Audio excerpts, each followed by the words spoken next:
I must have written at least 10,000 words about Bodie Miller, so I'm really interested in what our next speaker has to say. I mean, I approached him from the aspect of being a journalist, and he is a fascinating subject for any journalist. Our next speaker, Ray Gamache, is an associate professor of communications at the College of St. Scholastica in Duluth, Minnesota, where he teaches journalism and media. He earned his doctorate from the University of Maryland in last year, 2008. His research interests include sports and sports media history. He is a member of the American Journalism Historians Association, the North American Society for the Sociology of Sport, and the North American Society for Sport History. He grew up and learned to ski in Bodie Miller's home state of New Hampshire. Welcome, Ray Gamache.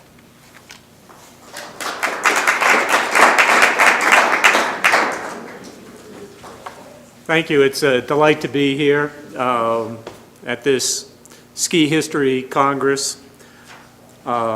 Journalism is often referred to as the first draft of history, and so that's my justification for having done this paper.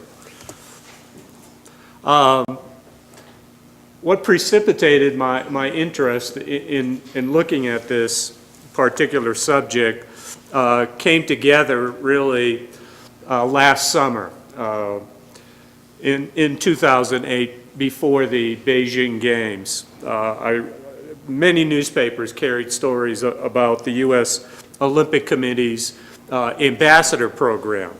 And within a Wall Street Journal article, it was mentioned that the athletes were referring to this ambassador program where they were learning how to conduct themselves in China so that they wouldn't alienate the local people. And the athletes were somewhat frustrated with having to go through this kind of cultural assimilation. And so they referred to it as the Bodie Miller Show. And of course, that was in direct reference to the 2006 Turin Winter Games, or Torino. And so putting those two elements together really kind of got me to look more closely at kind of the history of the way that the media had presented Bodie Miller. And of course, to contextualize that, really we want to understand that alpine skiing is a sport that the American media does not cover very well or adequately year to year. During World Championship seasons, you get some coverage. During the Olympics, obviously, it's part of the programming. But for the most part, other than you people, people who are interested in skiing, for most Americans, skiing is not a sport, I would say, that they turn to or attend to very seriously. And so one of the things that really interested me was the fact that Miller certainly, or arguably, the most accomplished American alpine skier. And I list here some of his accomplishments: 2 overall World Cup titles, 2005, 2008, 4 World Championship gold medals in 4 different disciplines, 2 Olympic silver medals from 2002, more than 30 victories in more than 30 World Cup events. And within those victories, one of only 5 men to win World Cup races in all 5 disciplines. And so, knowing that, and then seeing the way that Miller was really pilloried at the 2006 Games, and of course, prior to the 2006 Games, the 60 Minutes piece, which really precipitated, I think, and set in motion what happened within the media's portrayals at the 2006 games. That really struck me as what's going on here. And so I formulated and try to answer in my paper 2 basic questions. And given Miller's success, numerous successes on the world stage, I asked these 2 basic questions. Why has Miller been portrayed as, quote, the biggest Olympic bust, the biggest bust in U.S. Olympic history, and, quote, the evil stepchild of the U.S. ski team? And secondly, given the U.S. sport media's admiration, traditionally, for what we call the maverick, the rebel, free spirit, how can we account for the shift to a more authoritarian mood that castigated individuality, independence, and dissent? And so those are the 2 questions that really I try to respond to in my paper. And the way that I do that, and the methodology that I apply, is something that's often done in journalism research, and that is to apply what's called framing theory.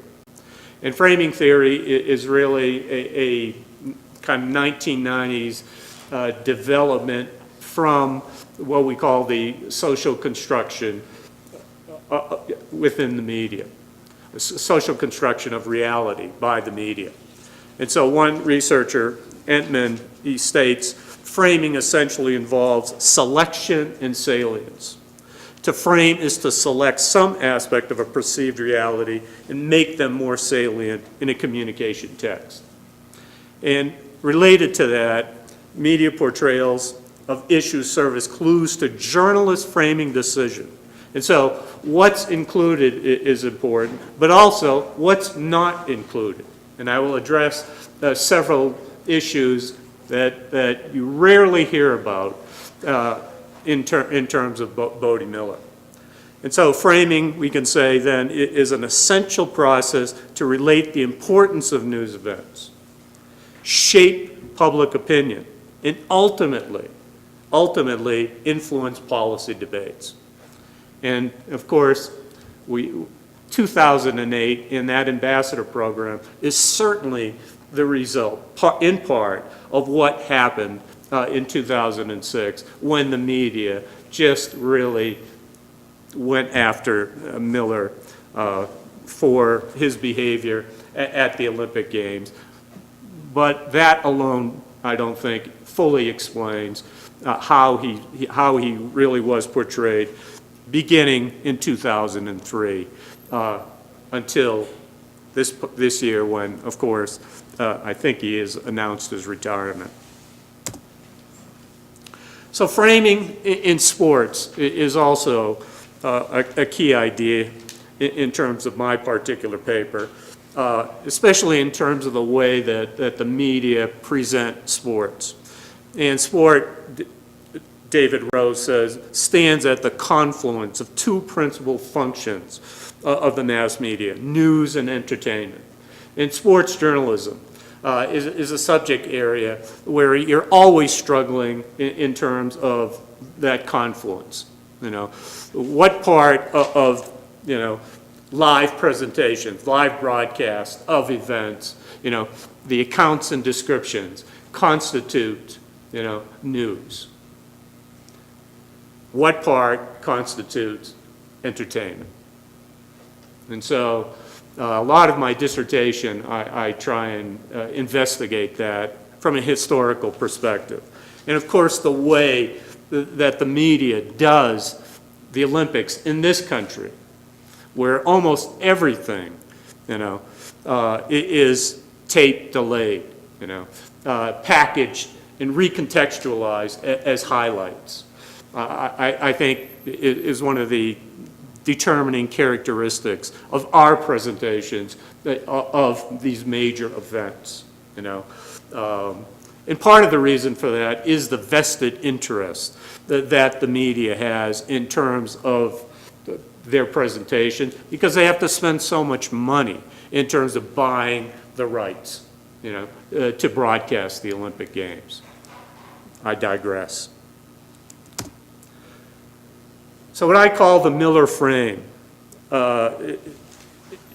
In the Miller frame, we're going to see there are two sides to it. In the first phase, I chronicled 1996 when Miller first emerges onto the U.S. stage, where he places third at the U.S. Championships in slalom, which meant that he automatically became a member of the U.S. ski team. And within that, the media paired elements of, quote, his untamed he was untamed, homeschooled. He lived in this house that you see here, which is just outside of Franconia, New Hampshire, 3/4 of a mile from the nearest road, which was one of the reasons he was homeschooled. No running water, no electricity. They used kerosene lamps in the house. There was an outhouse. And invariably, as you start reading, media portrayals of Miller, as he starts to become successful, in really from 1998, 99, up to 2002 when he wins, the 2 silver medals at Salt Lake City, you get these two elements that are paired together. His almost backwoods growing up with a skiing style that was certainly nothing that in terms of the American ski team we'd seen before. And so you get this idea of his being, and the media referring to his skiing as iconoclastic. And I'll read you a couple of samples from that, just to give you a sense of what that was like.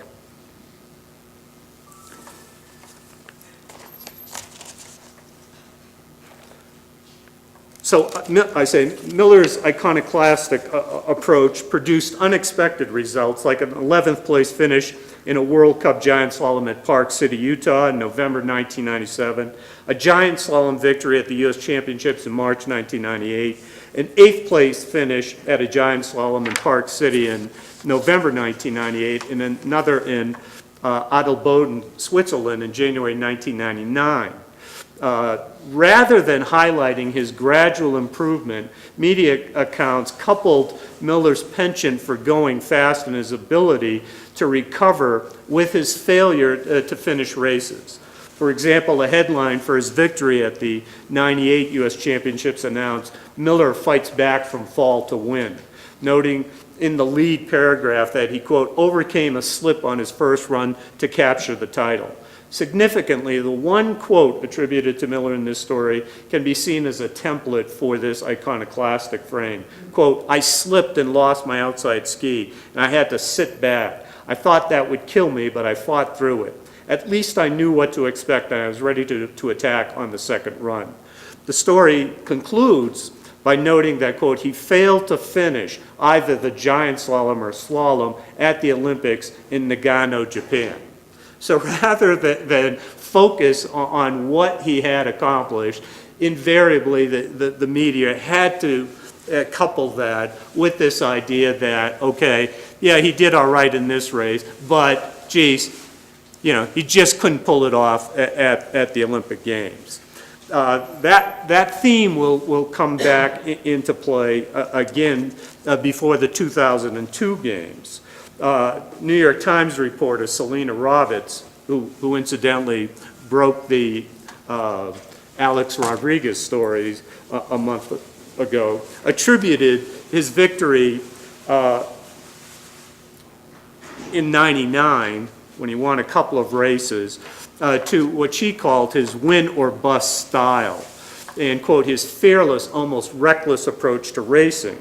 But his unabashed ways, Roberts noted, quote, have meant more falls than podium celebrations. And so again, what the media chose to focus on, is always that idea of, okay, what does it take to win?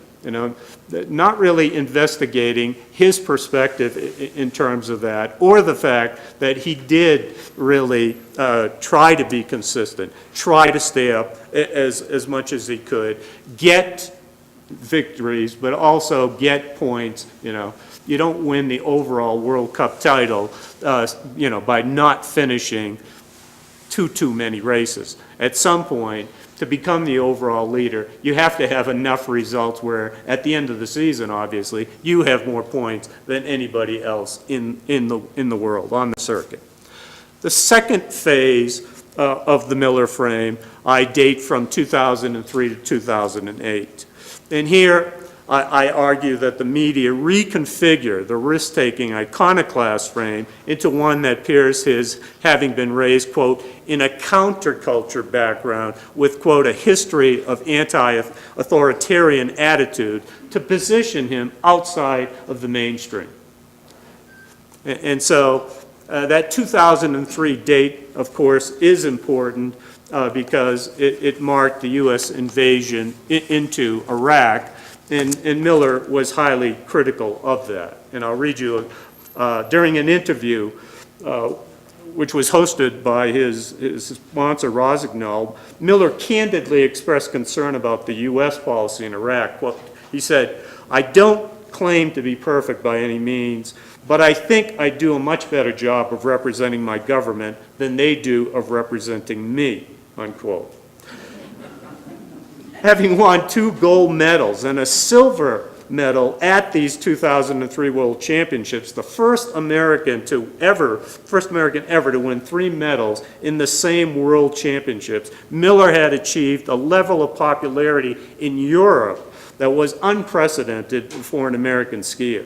Asked about the political situation, Miller expressed frustration. He said, quote, "I don't really enjoy politics at all. I'm pretty disappointed with my country right now, their ability to see reason and to react to issues the way that I think they should."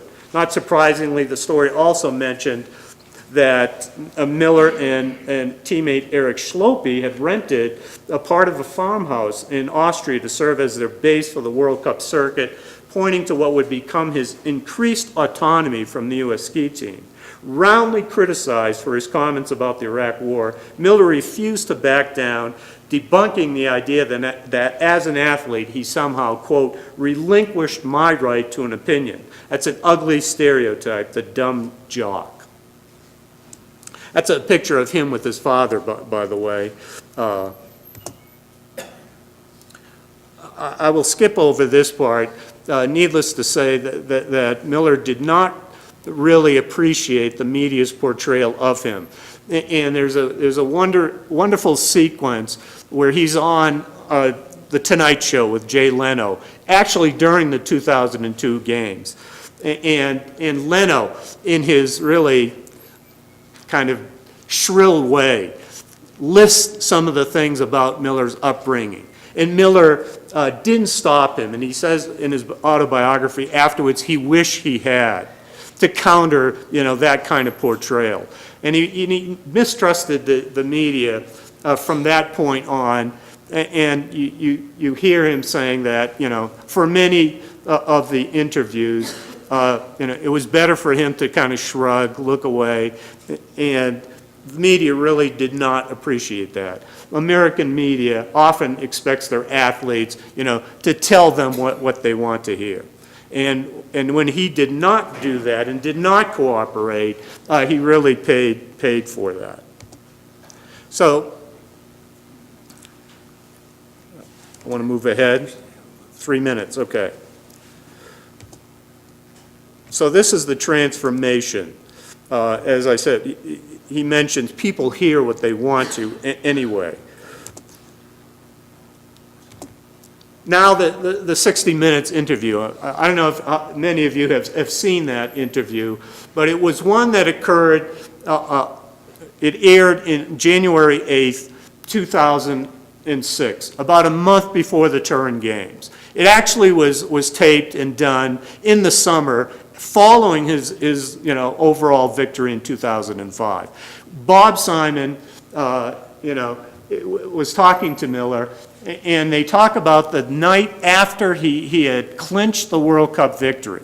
And of course, he had family and friends present. Rather than, wait to celebrate that victory until, the following day, after really an inconsequential slalom, because, didn't matter where he finished, didn't matter that whether or not he raced that. He was still the overall World Cup champion. He definitely partied with friends and family on that Saturday night. He admitted to going to the race the next morning at 10 a.m., hungover, and Simon and CBS, they issued a press release that framed it as he was skiing drunk. And of course, the media picked that up, and of course, during the games, because he finished, I think, 5th in one event, 6th in another, did not finish the others. The expectation for the media, of course, was because he was, reigning world champion, he would win all 5 gold medals, which of course is totally unrealistic. And so here are some of the things that they said about him. It was really a tremendous turn. The last point I'll make was that when Miller came back in the 2007, 2008 season, and really, kind of dominated, winning the overall World Cup, almost winning the downhill championship as well. When they canceled the final race, he lost an opportunity to do that. But the New York Times, their headline announcing his victory in March 2008, it was titled, "Scaling Back on Partying, Miller Lands Back on Top." And again, it's the whole idea that, okay, he's back on the wagon, he's not partying, he's not drinking, therefore he won, which Miller said is totally wrong. That I'll just read you this one quote to end. He said, "Things like drinking make no difference. No, I think my discipline has been underestimated for years. My stubbornness and dedication to my own goals has been by far the most important thing in my life. And I've been able to stick to what I believe in 100% since I started. And that's always been the way it is. My skiing comes first." And so my conclusion, there it was. And I'll end there. Thank you.